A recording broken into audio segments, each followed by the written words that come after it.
I see men being a bit more gung-ho, and they tend to learn from what happened before, whereas it's different. So I think, I don't think we would have had the same situation, but what's sad is that we haven't learned from that. It's carrying on. But then also, is women not really found out taking risks? Are they what? Sorry, not found out taking risks. Yes, you think that they do, but they don't tend to, and there aren't that many in those positions. But I would say, from my experience, they're a little bit more rounded. A lot of the risk taking that happens in banking is about competition between men, and it's very, I can do bigger than that, and it's a lot of it's around that. It's not really for any particularly business sense. A lot of it we know is completely crazy. Do we need to be more competitive as women? You think? I think what's happened is that I think women are competitive, but maybe in a slightly different way. I think they're very competitive against themselves. They want to strive to do better. What happens in organisations is that they do really well, but they keep it to themselves. Whereas the men just tell everybody about it. And unfortunately, most organisations, you need to be out.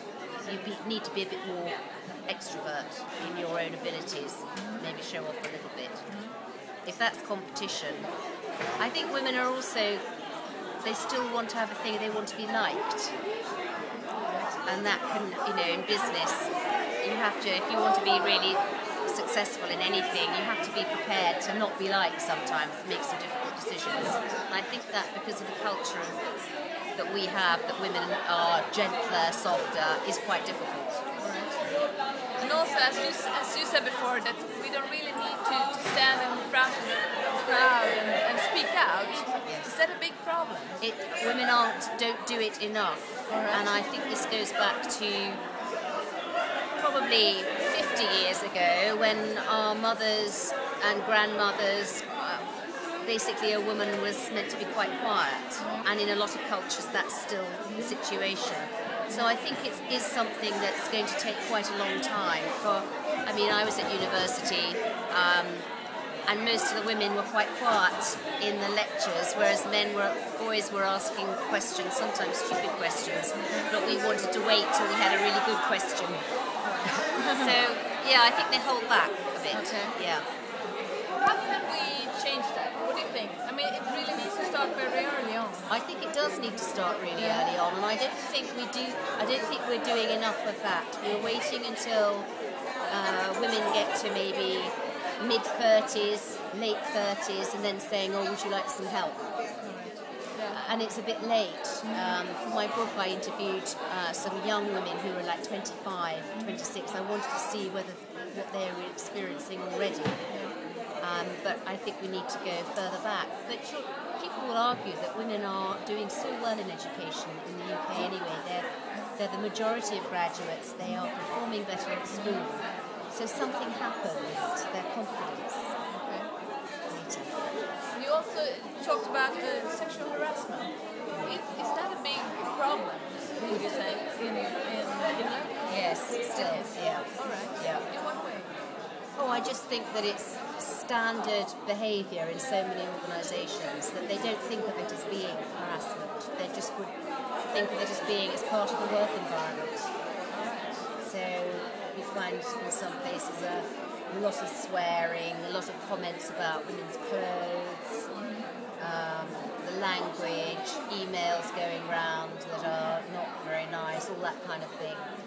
The big organisations will police a bit and say it's not allowed, but the smaller ones don't.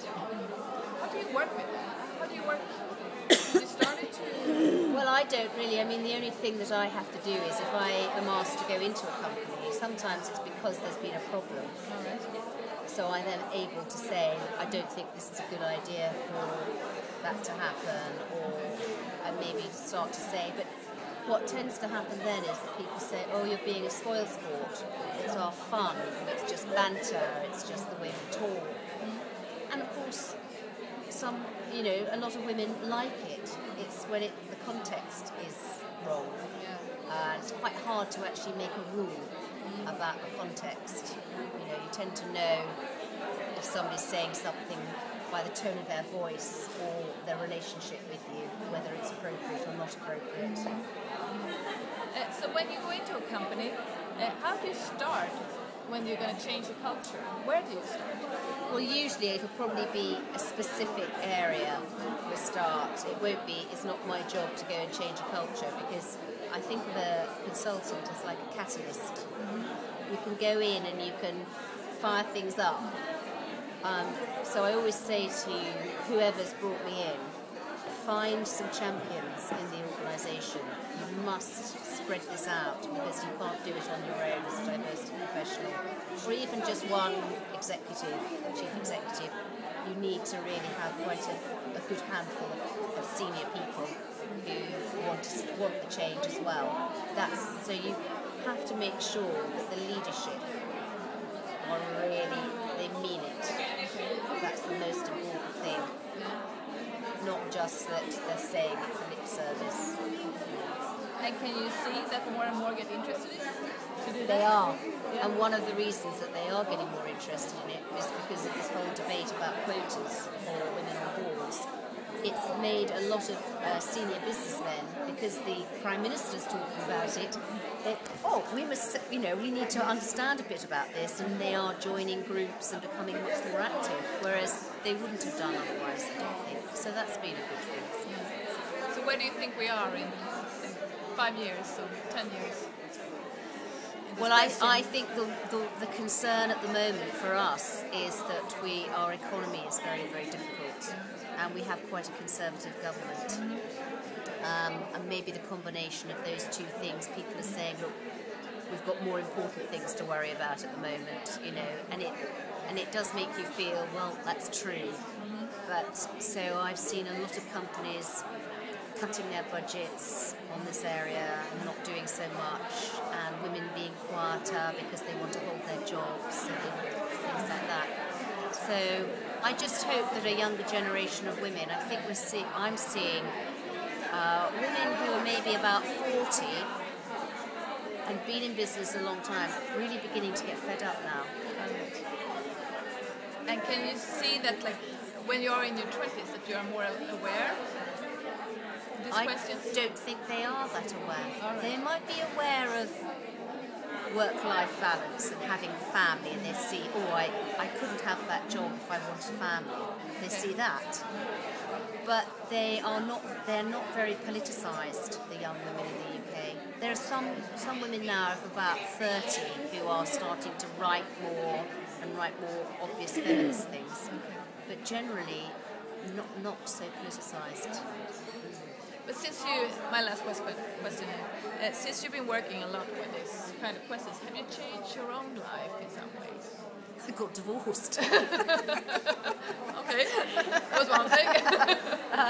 Not as a result of that, but that is what happened. Have I changed my own life? I try to be true to what I believe. But also I'm very conscious that a lot of people I mix with, they don't really care that much about the subject, you know? So I maybe have to keep quiet sometimes. All right. Well, thank you very much. Pleasure. Thank you very much.